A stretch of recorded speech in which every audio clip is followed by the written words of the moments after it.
السلام علیکم میرے پیارے عزیز دوستوں، امید کرتے ہیں آپ سبھی لوگ خیریت سے ہوں گے۔ آپ سبھی کی دعاؤں اور اللہ کے کرم سے میں بھی خیریت سے ہوں۔ آج میں حاضر ہوں ایک اور نئے بیان کے ساتھ۔ یہ بیان ہے مفتی سلمان اظہری صاحب کا۔ آئیے مل کر سنتے ہیں بیان کو۔ اللہ نے فرمایا سب کے سب سجدہ کرو، سب سجدے میں چلے گئے۔ پتہ ہے ایک تھا ابلیس جو غرور کی وجہ سے سجدہ نہیں کیا، کھڑا رہا۔ ابلیس کون ہے؟ یہ شیطان جس کا نام عزازیل، یہ کون ہے؟ فرشتوں کو تعلیم دینے کے لیے اس کو مامور کیا گیا تھا۔ اس کو معلم الملائکہ کہتے ہیں۔ بعضوں نے اس کو فرشتوں میں شمار کیا، لیکن مفسرین کی اکثر رائے یہ ہے کہ وہ جنات میں سے تھا۔ ابلیس کس میں سے تھا؟ جنات میں سے تھا، لیکن فرشتوں کے ساتھ رہتا تھا، اس لیے حکم اسے بھی تھا۔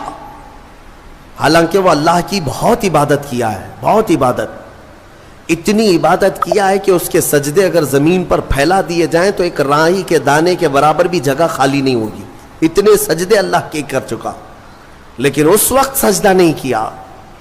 تو رب تعالیٰ نے سوال فرمایا، قال ما منعک الا تسجد اذ امرتک، تو سجدہ کیوں نہیں کیا جبکہ میں نے تجھے حکم دیا تھا؟ قال انا خیر منہ، کہنے لگا اے مولا میں اس سے بہتر ہوں، آدم سے میں بہتر ہوں۔ خلقتنی من نار وخلقتہ من طین، تو نے مجھے آگ سے بنایا ہے اور اسے مٹی سے بنایا ہے۔ آگ بلند رہتی ہے، مٹی نیچے رہتی ہے، بلند آدمی نیچے والے کو سجدہ کیسے کرے؟ ہاں یہی غرور ہے۔ اب اس سے پتا چلا کہ کائنات کا سب سے پہلا گناہ وہ تکبر ہے، غرور، گھمنڈ، میں پن، کہ میں یہ ہوں اس کے سامنے کیوں جھکوں۔ یہ ابلیس کی یہیں سے خصلت شروع ہوئی۔ اللہ تعالیٰ نے فرمایا تو نے آدم کو دیکھا لیکن یہ نہیں دیکھا کہ حکم میرا تھا، حکم اللہ کا تھا۔ فاخرج منہا فإنک رجیم، آج سے تو ہمارے دربار سے نکل جا، اس لیے کہ تو مردود ہو گیا، راندہ بارگاہ، ہمیشہ کے لیے اس کو مردود قرار دے دیا گیا۔ یہ واقعہ میں بتا رہا ہوں آپ کو، یہ آج سورہ اعراف کے شروع میں ہی آیا۔ تو ابلیس نے کہا اے اللہ تو نے مجھے نکال دیا اپنے دربار سے، فرشتوں کی جماعت سے، انظرنی الی یوم یبعثون، بس مجھے قیامت تک کی مہلت دے دے بس۔ اور رب تعالیٰ سے ڈائریکٹ چیلنج کر رہا ہے، اللہ سے چیلنج کر رہا ہے، مجھے تو ٹائم دے دے بس۔ کیا کرے گا؟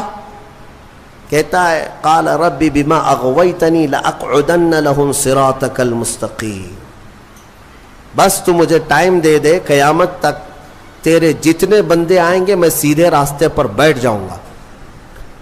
ثم لآتینہم من بین ایدیہم ومن خلفہم وعن ایمانہم وعن شمائلہم ولا تجد اکثرہم شاکرین۔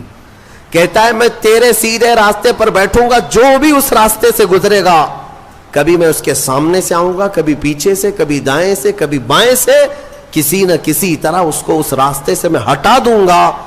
اے رب تیرے بندوں میں تو شکر کرنے والے نہیں پائے گا۔ اللہ کو یہ چیلنج کر رہا ہے۔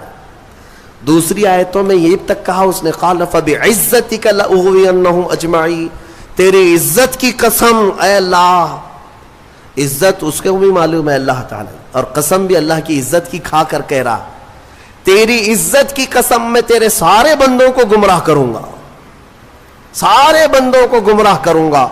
رب تعالیٰ سے چیلنج کیا، رب نے فرمایا قال انک من المنظرین، جا تجھے ٹائم دیا جاتا ہے، مہلت ہے تجھے، جتنا ٹائم چاہیے پورا لے لے۔ ٹائم ہی نہیں، طاقت بھی دے دی گئی، قوت بھی دے دی گئی، دنیا میں جتنی تیزی سے ایک جگہ سے دوسری جگہ جانا ہے سب تجھے دے دیا گیا، جا بہکا لے۔ کتنوں کو بہکاتا ہے؟ ان عبادی لیس لک علیہم سلطان، اللہ فرماتا ہے تو پوری کوشش کر لے، میرے کچھ بندے ایسے ہوں گے جن پر تیرا داؤ نہیں چلے گا۔ نہیں چلے گا، تیرا داؤ نہیں چلے گا۔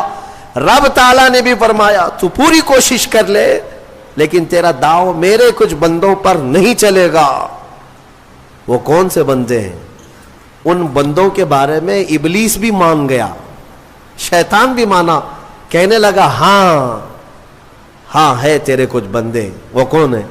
الا عبادک منہم المخلصین، یہ وہ بندے، ہاں مولا تیرے کچھ بندے ایسے ہوں گے جن پر میرا داؤ نہیں چلے گا۔ وہ کون ہے؟ وہ بندوں کی جماعت کو مخلصین کی جماعت کہا جاتا ہے کہ وہ اگر عبادت کرتے ہیں تو نہ ادھر دیکھتے نہ ادھر دیکھتے ہیں، وہ خالص تیری رضا کے لیے کرتے ہیں۔ تو جو لوگ دنیا میں صرف اور صرف اللہ کی رضا کے لیے نیک کام کرتے ہیں، یقین کے ساتھ میں کہتا ہوں ان پر شیطان کا داؤ بھی نہیں چلے گا، شیطان ان لوگوں کو نہیں گمراہ کرے گا۔ مخلصین کی جماعت، مخلصین کون ہے میرے عزیزو؟ دکھاوے کے لیے کرنے والے مخلصین نہیں، اپنے رب کی رضا کے لیے۔ یہاں پر ایک روایت ملتی ہے قیامت کے دن جنتیوں کا جب انصاف ہو جائے گا نا، پورے جنتی ایک طرف ہوں گے، ان جنتیوں میں بھی 3 کیٹیگری ہیں، جنتیوں میں بھی 3 جماعتیں ہیں۔ ایک جماعت اللہ نے ان سے فرمایا کہ اے بندو تمہاری بخشش ہو گئی، تمہارے لیے جنت کا پروانہ ملا، تم جنت جا رہے ہو، یہ بتاؤ تم جنتی عمل کیوں کرتے تھے دنیا میں؟ تم نیک کام کیوں کرتے تھے؟ آج جنت تمہارے لیے ہو گئی نا، پاس ہو گئے، پاس ہونے کے بعد پوچھا جا رہا ہے۔ تو وہ جماعت کہتی ہے اے مولا ہمیں تیری دوزخ سے بہت ڈر لگتا تھا، بہت ڈر لگتا تھا، اس کے ہولناک عذابات، اور تیری دوزخ سے ڈر کر کے ہم نیک کام کرتے تھے۔ اللہ فرماتا ہے ٹھیک ہے میں تم سے راضی ہو گیا، تم جنت میں جاؤ۔ دوسری جماعت، ان سے پوچھا جائے گا تم کیوں کرتے تھے؟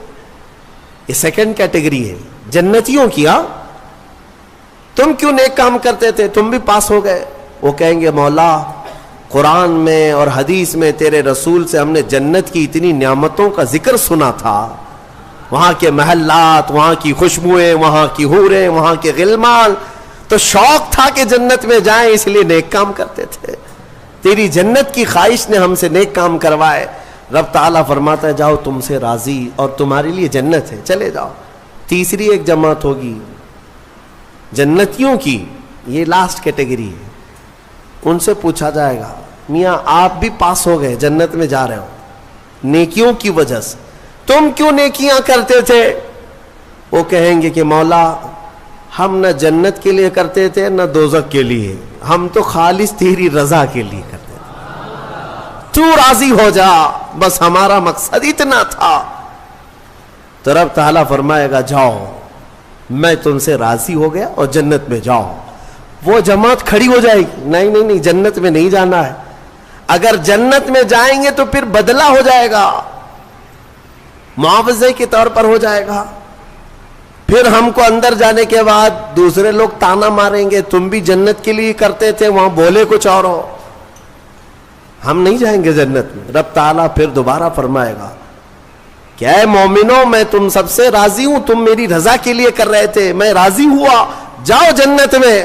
وہ کہیں گے مولا نہیں جنت میں جائیں گے تو پھر یہ مسئلہ آ جائے گا کہ تم جنت کے لیے کیا کرتے تھے، ہم تو تیری رضا کے لیے کرتے تھے۔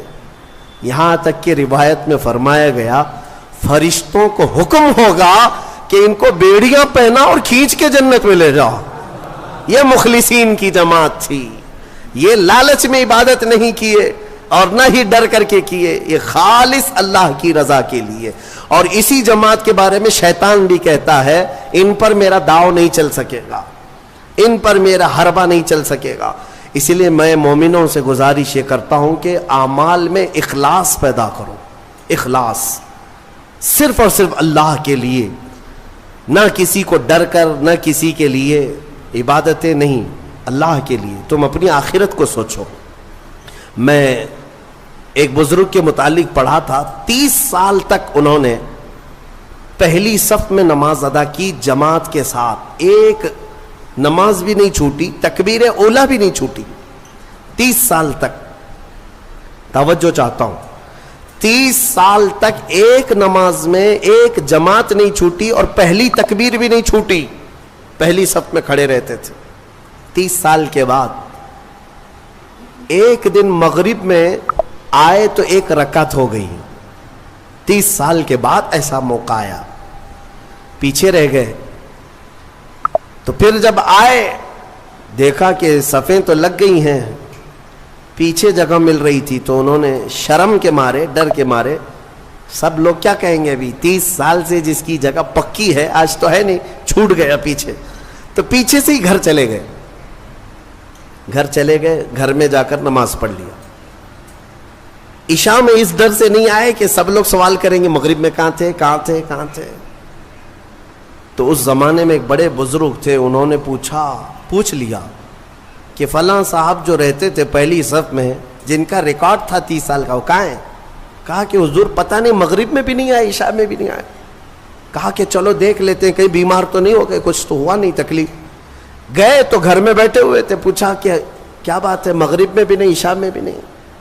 کہا مغرب میں آیا تھا لیکن ایک رکعت ہو گئی تھی، میں شرم کے مارے پہلی صف میں نہیں آیا، پہلی صف میں جگہ نہیں مل رہی تھی، شرم کے مارے میں پیچھے نہیں کھڑا ہوا کہ لوگ کیا کہیں گے، میں واپس گھر میں آ کر نماز پڑھ لیا۔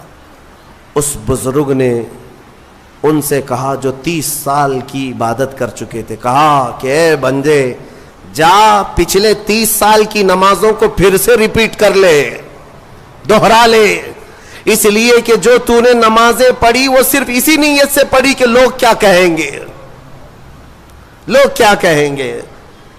تجھے اس بات کا خیال نہیں ہے کہ تو عبادت اللہ کے لیے کرتا ہے، جا پچھلے 30 سال کی نمازیں اعادہ کر لے، پھر سے پلٹا لے۔ عزیزان گرامی، اخلاص ایک بڑی دولت ہے، اللہ تعالیٰ اپنے مخصوص بندوں کو عطا کرتا ہے۔ بات میں یہاں پر سمیٹتا ہوں کہ ابلیس لعین آدم علیہ السلام کو سجدہ نہ کیا، غرور اور گھمنڈ میں اللہ تبارک و تعالیٰ سے چیلنج کر کے نکلا، اسے اللہ نے ٹائم دیا، وقت دیا قیامت تک کا، اور وہ بہکاتا گھوم رہا ہے ابھی بھی۔ ہاں بس رمضان میں قید ہوا ہے، رمضان میں شیاطین کو قید کیا گیا، یہ حدیث پاک سے ثابت ہے۔ ابھی تو ہے نہیں، ہماری محفل میں بھی نہیں ہے اور ابھی رمضان میں کہیں ہے نہیں، لیکن پھر بھی کچھ لوگ ابھی بھی روزہ چھوڑتے ہیں۔ یہ کون سے شیطان ہیں؟ نماز میں نہیں آتے، پھر یہ کون ہے؟ ان کو کون سلاتا ہے؟ ان کو کون؟ شیطان کا کوئی خلیفہ ہے؟ شیطان کسی کو اپنی ڈیوٹی دے کر کے گیا ہے؟ یہاں پر نفس امارہ ہے، وہ ہر ایک کے اندر ہے۔ انشاءاللہ پھر آگے کبھی میں عرض کروں گا، وہ ہر انسان کے پاس ہے۔ جس نفس نے شیطان کو بھی گمراہ کیا تھا وہ نفس تو ہمارے پاس ہے۔ نفس ایک بہت ہی خطرناک چیز ہے، اسی سے لڑنے کو میرے آقا نے جہاد اکبر کہا۔ جو اپنے نفس کے خلاف لڑائی کرے گا وہ جہاد اکبر ہے، بڑا جہاد ہے۔ تو بہرحال آدم علیہ الصلاۃ والتسلیم کی پیدائش ہوئی اور آپ کو وہاں سے جنت میں رکھا گیا۔ اب یہاں پر کچھ باتیں مجھے عرض کرنی ہے، وہ یہی ہے کہ آدم علیہ السلام کو جب ساری چیزوں کے نام بتائے گئے اور سب کچھ علم دیا گیا اور پھر جنت میں رکھا گیا، جنت کیسی ہے؟ وہاں کسی چیز کی کمی ہے؟ کوئی چیز کی کمی نہیں، ساری نعمتیں ہیں، لیکن اس کے باوجود آدم علیہ السلام کو کچھ بے قراری تھی۔ کیوں؟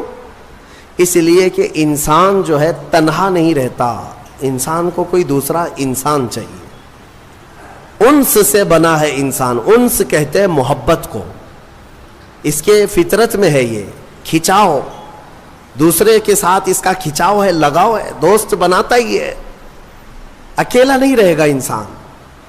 تو آدم علیہ السلام کو جو یہ بے قراری تھی وہ تنہا ہونے کی، پھر ایک دن اللہ رب العزت نے ان کی بائیں پسلی سے کچھ حصہ نکالا اور اس سے ایک عورت کو بنایا گیا، وہ حضرت حوا تھی۔ ہاں اتنی بات میں آپ کو بتا دوں، آدم علیہ السلام کی پیدائش وہ کس جگہ ہوئی اللہ بہتر جانے، کوئی تو جگہ ہوگی، لیکن عورت کی پیدائش تو جنت کے اندر ہوئی۔ کہاں ہوئی ہے؟ جنت کے اندر ہوئی ہے۔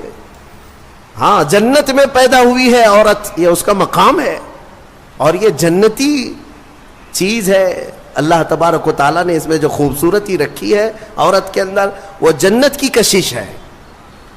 جب حضرت آدم علیہ السلام حضرت حوا کو دیکھتے ہیں، آپ کو پتا ہے حضرت حوا دنیا کی سب سے خوبصورت عورتوں میں سے ایک ہے، سب سے خوبصورت تھی.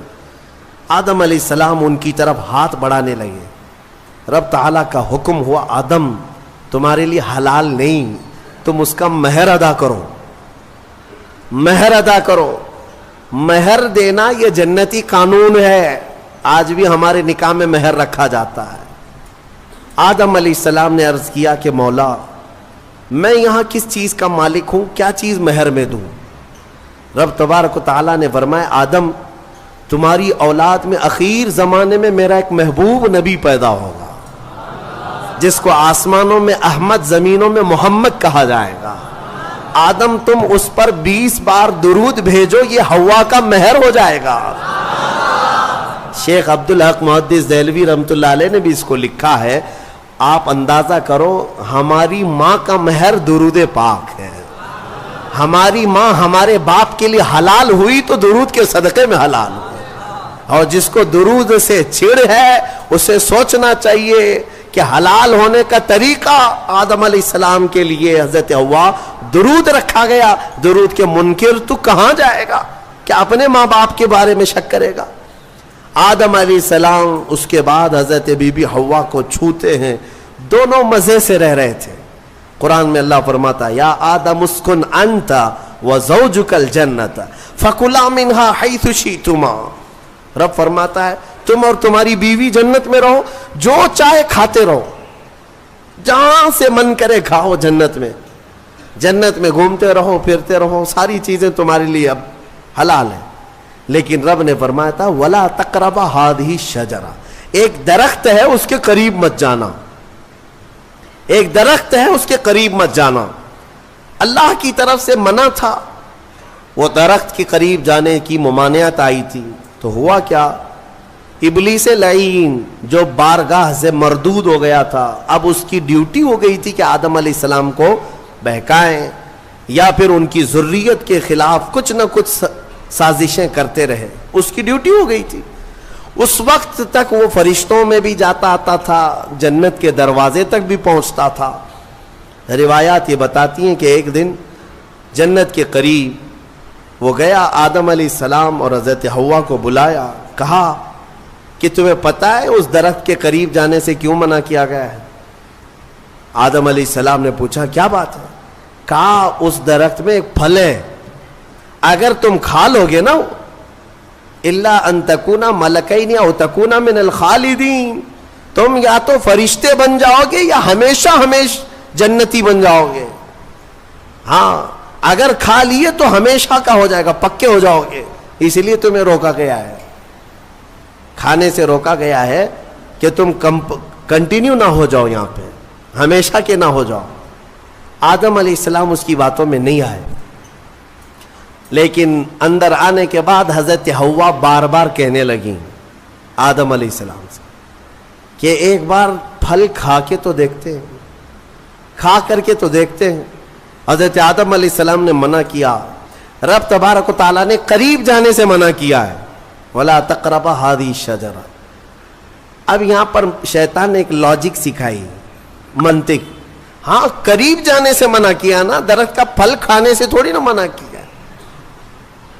تو حضرت بی بی حوا نے پھل توڑ کر کے آدم علیہ السلام کو بھی پیش کیا، خود بھی کھائیں. جیسے ہی ان دونوں نے کھائے، قرآن میں اللہ فرماتا ہے دونوں کے کپڑے اتر گئے، لباس اتار لیا گیا، پورا کا پورا لباس اتار لیا گیا. جنت کے کچھ درختوں کے پتوں سے انہوں نے اپنا جسم چھپایا. پھر فوراً حکم آیا اللہ کا، قال اهبطوا، اتر جاؤ تم سب کے سب، تم سب اتر جاؤ جنت سے، زمین پر جاؤ. اس لیے کہ اللہ تعالیٰ نے جس چیز سے روکا تھا تم نے وہ کھا لیا. آدم علیہ السلام کو بھی اتارا گیا، بی بی حوا کو بھی اتارا گیا. جنت میں اور جنہوں نے ان کا تعاون کیا تھا سب کو اتارا گیا, زمین پر بھیج دیا گیا. اور پھر الگ الگ آدم علیہ السلام کو سرندیپ پہاڑ پر جو سری لنکا میں ہے آج, حضرت حوا کو جدہ میں سعودی عرب میں, اتنا لمبا فاصلہ, اور پوری بھری دنیا میں 2 ہی لوگ ہیں اور ایک ادھر ایک ادھر. رب تبارک و تعالیٰ نے اتارا اور پھر یہ فرمایا ایک مدت تک تم کو زمین میں ٹھہرنا ہے اور پھر میری طرف لوٹ کر کے آنا ہے. آدم علیہ السلام اس بات پر روتے رہے, بہت روئے, تقریباً 350 سال روئے. سب سے زیادہ رونے والوں میں آدم علیہ السلام کا نام آتا ہے. پھر ایک دن ایسا ہوا کہ آدم علیہ السلام نے اللہ تعالیٰ کی بارگاہ میں یوں عرض کیا کہ جب میری آنکھ کھلی تھی, سب سے پہلے حضرت آدم علیہ السلام کی روح ڈالی گئی, آنکھ کھلی تھی, تو سب سے پہلے آدم علیہ السلام کی نظر جس چیز پہ پڑی تھی وہ لا الہ الا اللہ محمد الرسول اللہ. اللہ تعالیٰ نے اپنے نام کے ساتھ ایک اور نام رکھا تھا. آدم علیہ السلام نے اللہ کی بارگاہ میں یوں عرض کیا کہ مولا, جس کا نام تو اپنے نام کے ساتھ آسمانوں میں رکھا اس کے طفیل میری توبہ قبول فرما. فوراً رب تبارک و تعالیٰ نے جبرائیل امین کو بھیجا, جاؤ آدم کی توبہ قبول ہوئی, اس لیے کہ محبوب کا وسیلہ لیا گیا. ہاں, اسی لیے ہمارے امام بریلی کے تاجدار فرماتے ہیں وہ جہنم میں گیا جو ان سے مستغنی ہوا, ہے خلیل اللہ کو حاجت رسول اللہ کی, ہے خلیل اللہ کو حاجت رسول اللہ کی, عرش حق ہے مسند رفعت رسول اللہ کی, دیکھنی ہے حشر میں عزت رسول اللہ کی. یہ اتنا ہی نہیں میرے عزیزو, تمہیں کیا خبر, قیامت کے دن کے بارے میں بھی اعلیٰ حضرت فرماتے ہیں خلیل و نجی مسیح و صفی سبھی سے کہیں نہ بنی. قیامت کے دن یہ قوم کہاں کہاں جائے گی, سارے نبیوں کے پاس جائے گی, سب کیا کہیں گے میرے علاوہ کسی اور کے پاس جاؤ. ہاں, حضور فرمائیں گے آؤ میں تمہاری شفاعت کے لیے ہوں. اس کو اعلیٰ حضرت فرماتے ہیں خلیل و نجی مسیح و صفی سبھی سے کہیں نہ بنی, یہ بے خبری کی خلق پھری کہاں سے کہاں تمہارے لیے. یا رسول اللہ, کہاں سے کہاں تمہارے لیے, دہن میں زباں تمہارے لیے, بدن میں ہے جان تمہارے لیے, ہم آئے یہاں تمہارے لیے, اٹھے بھی وہاں. الحمدللہ حضرت آدم علیہ السلام کی توبہ قبول ہوئی. اس کے بعد آپ کو حکم ہوا حج پہ جانے کا, آپ حج کے لیے آئے. کعبہ اس وقت موجود تھا, فرشتوں کا تعمیر کیا ہوا تھا. آدم علیہ السلام سفر کر کے گئے حج کے لیے. یہاں سے ایک بات میں عرض کرتا ہوں, دنیا کا پہلا حج ہندوستان کی سرزمین سے ہوا. آدم علیہ السلام اسی زمین سے گئے, اور ہمارے لیے فخر کی بات یہ ہے کہ یہ ہندوستان ہمارے باپ کی زمین ہے. ہاں, آدم علیہ السلام باپ ہے کہ نہیں ہے, ہمارے باپ کی زمین ہے. الحمدللہ ہم اپنے باپ کی زمین پر قائم ہیں. ہاں, کسی کے باپ کی نہیں ہے. اور فخر سے رہو, خوشی سے رہو. اللہ تبارک و تعالیٰ نے زمین پر تمہیں قرار دیا. آدم علیہ السلام جب وہاں پہنچے تو عرفات کے میدان میں حضرت حوا سے ملاقات ہوئی. پھر اس کے بعد زندگی کی ابتدا ہوئی, اولاد شروع ہوئی آدم علیہ السلام کی. پھر نسل انسانی کا ایک بہت بڑا سلسلہ شروع ہوا, اور اسی نسل انسانی کی برکت ہے کہ ہم اور آپ زمین پر آج موجود ہیں, اسی آدم علیہ السلام کی نسل سے. ایک اور بات خاص طور پر عرض کرنا ہے, وہ یہ ہے کہ آدم علیہ السلام کہاں سے اتارے گئے تھے. میں نے ابھی آپ کے سامنے عرض کیا, کہاں سے اتارے گئے تھے, جنت سے اتارے گئے تھے. جنت سے اتارے گئے, اور جہاں سے آئے ہیں وہیں پر جانا چاہیے. اسی لیے کہا گیا انسان کو کہ تیرا اصلی وطن جنت ہے. تیرا اصلی وطن کیا ہے, جنت ہے. بچہ جب ماں کے پیٹ سے پیدا ہو کر کے دنیا میں آتا ہے تو روتا آتا ہے نا, دیکھا ہے نا آپ نے, روتے ہوئے آتا ہے. کیوں روتے ہوئے آتا ہے؟ بزرگوں نے فرمایا, خود میرے مرشد گرامی حضور تاج الشریعہ رحمت اللہ تعالی تشریح فرماتے تھے کہ بچہ روتا ہوا اس لیے آتا ہے کہ اس کا اصلی وطن چھوٹ گیا. کون سا؟ جنت میں تھی. ہماری روحیں آنے سے پہلے کہاں تھی؟ جنت میں تھی. اصلی وطن جب بھی چھوٹتا ہے تو روتا ہوا آتا ہے. اور اسی لیے شاعر کہتا ہے شاعر کیا کہتا ہے کہ یادداری کے وقت زادنے تو ہما خنداں بودند تو گریاں. اے انسان تجھے معلوم ہے جب تو پیدا ہوا تھا سب ہنس رہے تھے اور تو رو رہا تھا. ماں بھی ہنس رہی تھی, باپ بھی ہنس رہا تھا, خوشی میں سب پیڑے بانٹ رہے تھے, جلیبیاں بانٹ رہے تھے, ہیں سب خوش تھے کہ تو پیدا ہو. لیکن تم کیا کر رہے تھے؟ تم تو روتے ہوئے آئے تھے. چنا زی کے وقت مردنے تو ہما گریاں بودند تو خنداں. شاعر کہتا ہے اے انسان اب زندگی ایسی گزار کر جا کہ جب تیرے جانے کا وقت ہو تو سب رو رہے ہوں اور تیرے لبوں پہ مسکراہٹ ہو. تو ہنستا ہوا جا. کون ہنستا ہوا جائے گا؟ جسے اپنے وطن پر جانے کا شوق ہو, اپنے اصلی وطن جانے کا جسے بھی شوق ہوگا, موت کے وقت اس کے لبوں پہ مسکراہٹ ہوگی. اور جسے جہنم جانے کا ہوگا خاک مسکرائے گا, خاک مسکرائے گا. وہ تو ملک الموت کی شکل دیکھ کر کے لال پیلا ہو چکا ہوگا. ہاں اسی لیے جنت کی خواہش بھی رکھو کہ میرا اصلی وطن ہے, اور کام بھی وہی کرو تاکہ مرنے کے وقت لال پیلے نہ ہو, لبوں پر مسکراہٹ ہو. اسی لیے بہتوں کو مرتے وقت مسکرانا یہ ہمارے اختیار میں نہیں ہے. ہاں تم چاہو گے تو مسکرا لیں گے. ابھی ہم بیٹھے ہیں, ہنسنے کے لیے بولوں گا تو پورا پھاڑ کر کے ہنسیں گے, ہو سکتا ہے ابھی اختیار ہے, لیکن موت کے بستر پر میاں کسی کے اختیار میں نہیں. ہنسنا اس وقت تمہارے کنٹرول میں نہیں. اس وقت تو نزع کا عالم ایسا کہ مکھی بھی بیٹھے تو پہاڑ کے برابر لگے ہیں. ہنس کہاں سکو گے؟ ہاں بس وہی ہنسے گا جو زندگی بھر جنت میں جانے کی تیاری کرتا تھا اور مولا اسے موت سے پہلے جنت دکھا رہا ہو اور وہ ہنس رہا ہو. بس وہی ہنسے گا, باقی کسی کے کنٹرول میں نہیں ہے. اسی لیے میں اسی پر گفتگو ختم کرتا ہوں. ہمارے باپ آدم علیہ السلام جنت سے آئے تھے اور پھر وہ واپس جنت میں ہی جائیں گے. آدم علیہ السلام بھی, نوح علیہ السلام بھی, موسیٰ و عیسیٰ بھی, ابراہیم و اسماعیل بھی علیہ السلام, اور خود میرے آقا و مولا سیدنا محمد الرسول اللہ صلی اللہ علیہ وسلم جنت ہی میں جائیں گے. تو ہم جن کی امت ہیں, ہمارے لیے یہی فرض ہے کہ ہم بھی وہیں جائیں جہاں ہمارے رسول جائیں گے, اور جنت کے کام شروع کرو, نیکیاں کرو. اللہ تبارک و تعالی ہم سب کو اصلاح کی توفیق عطا فرمائے. مرنے سے پہلے مولا توبہ کی توفیق عطا فرمائے, جنتی اعمال کی توفیق عطا فرمائے. وآخر دعوانا ان الحمدللہ رب العالمین. السلام علیکم. میرے پیارے عزیز دوستوں, جیسا کہ ابھی ہم نے مفتی صاحب کے اس بیان میں سنا کہ ابلیس کون تھا, اسے کیوں جنت سے باہر کیا گیا, اسے مردود کا ٹائٹل کیوں دیا گیا. دنیا میں سب سے پہلا اور سب سے بڑا گناہ تکبر کا مانا جاتا ہے.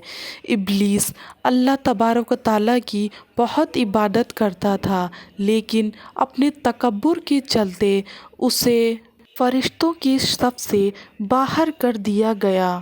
ابلیس کا تکبر اتنا بڑا تھا کہ اس نے اللہ تبارک و تعالیٰ کو چیلنج کر دیا کہ وہ اللہ کے عبادت کرنے والے سبھی بندوں کو گمراہ کرے گا, ان کے راستے میں رکاوٹیں پیدا کرے گا. میرے عزیز دوستوں, ہمیں یہ بیان سن کر یہ سیکھ ملتی ہے, دنیا میں آپ چاہے کتنے بڑے یا کتنے دولت مند کیوں نہ ہو جائیں, لیکن ہمیں کبھی بھی تکبر نہیں کرنا چاہیے. تکبر ایک ایسا عمل ہے جسے اللہ تبارک و تعالیٰ بے حد ناپسند کرتے ہیں. ہم نے جیسا بیان میں سنا کہ آدم علیہ السلام اور حوا علیہ السلام کو کس طرح دنیا میں بھیجا گیا, کیونکہ انہوں نے اللہ کی نافرمانی کی اور ابلیس کے بہکاوے میں آ گئے. رمضان کے پاک مہینے میں مومنوں کو ابلیس نہیں بہکا سکتا ہے. دوستوں, ویڈیو اچھی لگی ہوگی تو اسے لائک, شیئر اینڈ سبسکرائب ضرور کریے گا. ویڈیو کو صدقہ جاریہ سمجھ کر زیادہ سے زیادہ مسلمانوں تک پہنچائیں تاکہ ہر مسلمانوں تک صحیح علم کی روشنی پہنچ سکے. چلیے, اللہ حافظ. ملیں گے آپ سے اگلے ویڈیو میں. تب تک کے لیے اپنا اور اپنے والدین کا خوب خیال رکھیں.